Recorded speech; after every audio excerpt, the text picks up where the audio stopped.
সবকিছু সম্ভব। কথা বলেন ঠিক না ঠিক? কথা বলেন ঠিক না ঠিক?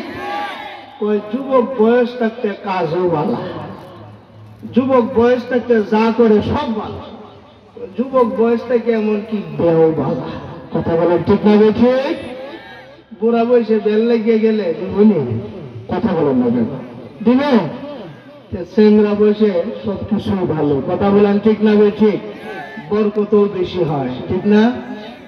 মোহতারাম হাজিরিন, সবাই জানেন যুবকরা শুধুমাত্র একবার যদি নারে তাকবীরের আওয়াজ দেয় শয়তান এমনিতেই দৌড়তে থাকে। কথা বলেন ঠিক না ঠিক?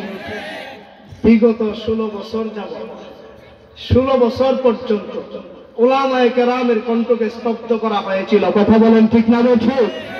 জোরে আওয়াজ দিয়ে বলেন ঠিক না ঠিক? বিগত 16 বছর পর্যন্ত, 15 থেকে 16 বছর পর্যন্ত উলামায়ে কেরাম শান্তিতে কথা বলতে পারে নাই, উলামায়ে কেরাম হকের আওয়াজকে তুলতে পারে নাই।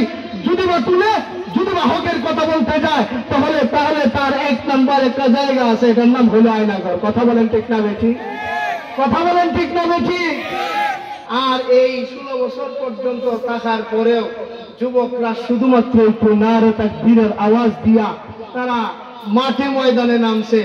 শুধুমাত্র কেবলমাত্র যুবকরা নামার সঙ্গে সঙ্গে এই স্বৈরাচার ফ্যাসিস্ট এই দেশ ছেড়ে পালাইতে বাধ্য হয়েছে। কথা বলেন ঠিক না ঠিক? পালাইতে বাধ্য হয়েছে। যুবকদের দ্বারা সবকিছু সম্ভব, যাই করে সব তাদের মাধ্যমে সম্ভব। কথা বলেন ঠিক না ঠিক?